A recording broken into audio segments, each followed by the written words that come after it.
Man, you know how I get down, bro. Don't play with me about my child. I make y'all move. So he was threatening at the door to like blow my house up. Okay. Whoever live here, I'll make all you move about my kid. I'll blow this to the next street playing with me. Florida deputies respond when a 911 call reports multiple explosions in a West Palm Beach neighborhood. But what begins as a routine emergency dispatch quickly takes a turn as investigators uncover a deeper conflict and a neighborhood feud that may have finally reached its breaking point. What the is that? The following report is based on official police records, and most of the footage has never been seen before until now. Please note that all persons charged with a crime are presumed innocent unless and until proven guilty in a court of law. 911, where is the location of your emergency? It's not an emergency. Okay. Well, I don't know. I just walked out front and my windshield smashed, and all I can see from my camera is what looks like fire and explosion. Moments later, deputies arrive on scene. You might be able to see stuff that I can't see. Like I said, I don't have a flashlight. You can smell the gas from right here. It smells really bad. And then when you get here, you look up here, see the bag. She hasn't seen it. No, she's talking, she hasn't seen this. All this, there's more over here. There's this piece right here, whatever this is, it looks like a pipe bomb. Then it blows over here on my truck. And then if you look over here, there's a bullet hole. I noticed this with my cell phone. Also, on this side, you smell the gas? Yeah. Yeah.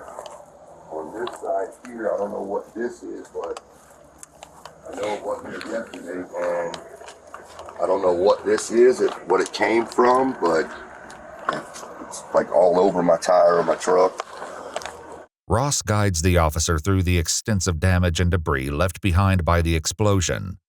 But with only flashlights to illuminate the scene, the full extent won't be clear until daylight.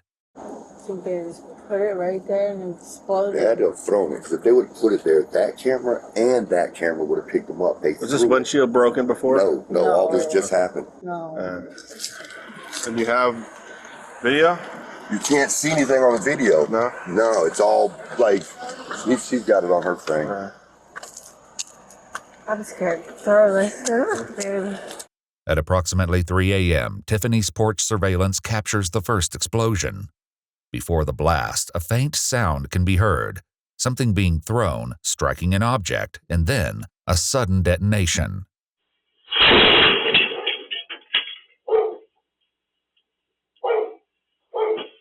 However, it isn't until 3:40 a.m. when Tiffany and Ross wake to the sound of two more explosions.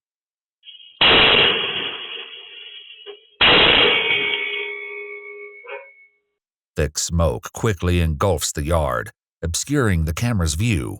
Moments later, the footage cuts to Ross emerging from the haze, searching for the source of the smoke. As investigators review the footage, the reality of what happened begins to sink in. What the is that? What the footage doesn't capture is who's responsible for the explosion. But the victims have their own theories, pointing to an altercation just 2 weeks earlier that may have set everything in motion. Idea who would be doing this? The neighbor, maybe. We kind of have a problem with the neighbor right now. What's the neighbor's name? Derrick. I had to call the cops last week. The kids got into an argument and he was banging on the front door, wouldn't leave the door alone, and then threatened to blow my house up. As the early morning sun rises, more investigators arrive and begin documenting the scene, revealing the full extent of the damage. Cracks stretch across the SUV's windshield, along with bits and pieces of debris scattered across the front half of the vehicle. Nearby, one of the truck's passenger windows was pierced by a small projectile, shattering it, and a strange brown powder was found covering one of its tires. Detectives also located a clear plastic bottle lodged under the truck. Scattered across the ground and throughout the yard, investigators also found remains of fireworks from the brand World Class Fireworks. Around 6 a.m., investigators attempt to make contact with Derrick Shealey at the residence Ross and Tiffany mentioned, but no one answers the door. However, 6 hours later, they're approached by Derrick's wife, Derrick Shealey Gomez, who has questions of her own. What's going on? So, your neighbors had something blow up in their front yard. Okay, that was the boom that we heard last night. Yeah. Where is Derrick now? I don't know. He's probably at work somewhere. Well, do you guys want to see if Derrick is inside? Yeah, we will. Is that the thing? Yeah. Oh, okay, yeah, you guys can come in and see this. Okay, tell you what, hold on 1 second for me. Okay, that's no problem because he doesn't live here. Yeah, no problem. We were all up late last night. We all heard the boom. We all came out here to see what was going on. And Derrick actually and my daughter, they came out here to ask everybody if they were okay. Yeah. And everybody said they were okay. Okay. I guess Derrick has had some ongoing problems with the folks whose car got blown up this morning. He had one argument weeks ago. Okay. Based on that, based on evidence that we found at the scene, there is a search warrant being requested right now to search and make sure that there is no evidence of any explosive devices in there. Oh my God. Okay. With the warrant finally cleared, officers and investigators move in, beginning their search of the house and surrounding property. Canine units are called in to assist, searching for any hidden clues. Inside the house, investigators discover the same brown powder found on Ross's truck tire, resting on the lid of the trash can. When they open it, they find numerous pieces of consumer pyrotechnic packaging. Among the debris, they also find a plastic water bottle wrapper, matching the one found under Ross's truck.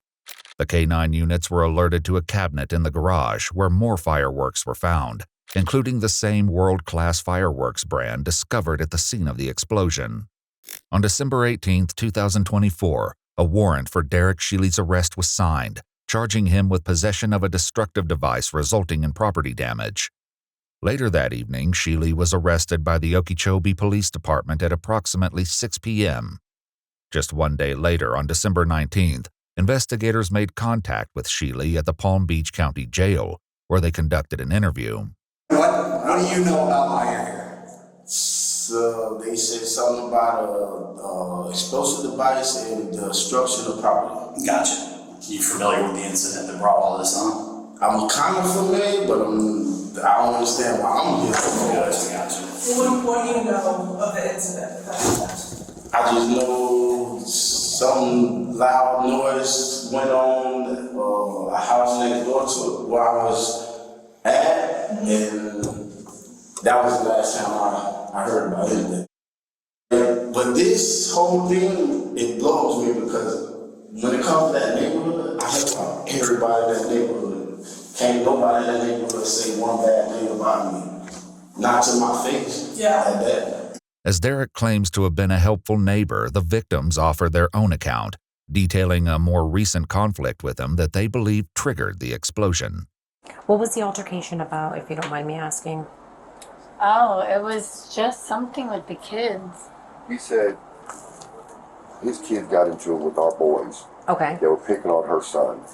She got mad, came outside, told their kids, hey, if you don't got nothing nice to say, leave my kids alone, stay the out of our yard, stay the off our porch when we're cheating cuss, when we're not home. Okay. That's what it is. She came back in the house. I'm getting ready to leave. The girl's out there running her mouth, talking about her, but she's not outside. I don't pay no attention. I leave. 30 minutes after I'm gone, he comes over here banging on the door. So he was threatening at the door to blow my house up. Okay. Investigators questioned Derrick about the altercation between the children that led to him visiting the victim's house on July 7th. And then my wife called me hysterical, and I'm like, what are you talking about? I'm down the street. So I went, knocked on the door. I was like, hey, come outside and talk to you, Tiffany. She like, no, I ain't coming outside. Get the on my property. I'm like, I'm trying to understand what happened with you and my daughter. Oh, I ain't got this stuff. I'll call the police. I'm like, man, listen, all I'm trying to do is figure out what happened. And listen, just when it comes to my kids, you got a problem with my kids as an adult, come to me. Don't step on my young daughter and treat her like she's an older person. And then left it at that. Derrick's recount of events paints a far more civil dispute. This, however, contrasts with what the investigators have already seen firsthand. thanks to Tiffany's surveillance footage. I'm not opening the door. What happened with my daughter? I have no idea what happened to your daughter. My daughter said you called her a bitch and some. Oh, that's hilarious. Maybe you should look at your camera. I just looked at my cameras. My son and your son playing with water, and he came and my daughter. Okay, Daryl, that has nothing to do with them. A grown woman, I can. Yeah, a grown woman that just cussed out my child. Man, you know how I get down, bro. Don't play with me about my child. I make y'all move. Don't play with me about my child. Who give a fuck? Whoever the live here. I'll make all you move about my kids. I'll throw this to the next street. When investigators confront Derrick with the footage, his silence speaks volumes. I don't call. I don't call it. Derrick also claims the fireworks they found in the house were leftovers from last year's 4th of July. However, detectives uncovered multiple receipts showing firework purchases made throughout the year. One receipt in particular stands out, showing his wife purchasing fireworks on July 4th, 2024, just 19 days before the explosion on July 23rd. While the fireworks receipts raise questions, investigators confront Derrick with the most critical piece of evidence. Additionally, we have your DNA on parts of the devices that were used at the house. That can't be possible. It's the ATF lab. There's no messing this up. Like, they go through processes. They ran it. You're already in our system. We know. Yeah, you're in the system. It's your DNA on it. So I'm telling you this, Derrick, because. That can't be possible. Okay, this is a straightforward case. Yeah. You made threats. We found the stuff in your house. The same fuse is used, and to top it off, your DNA is on the devices. It's nobody else. It can't be possible. This is your chance now to come clean, Derrick. I mean, Come clean about what? That you were the one that put together these devices.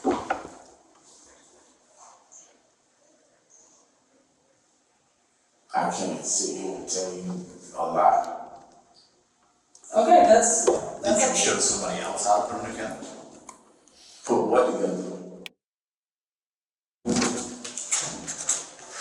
These were underneath Red's truck. Okay? Pipe on the duty and down. I've never seen one of them in my life. Honestly. Derrick steadfastly denies any involvement in the crime.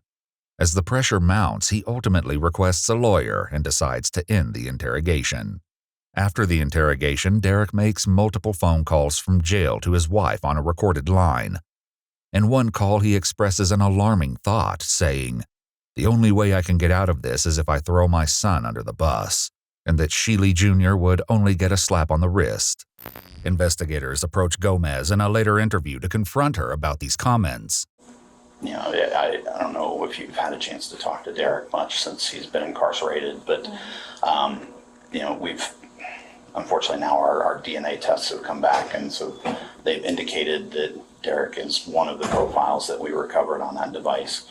However, there is a second profile on that device too. So we're trying to narrow down, you know, who else might have handled this thing, you know, who else might have been involved with it. Or my concern is that, you know, Derrick might think that it would be easier to have somebody else take the fall for this as opposed to him, particularly things like your son. No, that's not gonna happen. Yeah. Has he mentioned that? No. He said something about that he was questioned about it. Yeah. And was it with you? Mm-hmm. And then that you asked him, was it you? Was it your son? Mm-hmm. Yeah. And that was the end of it? Yeah. Okay. This is just not my problem. Not my problem.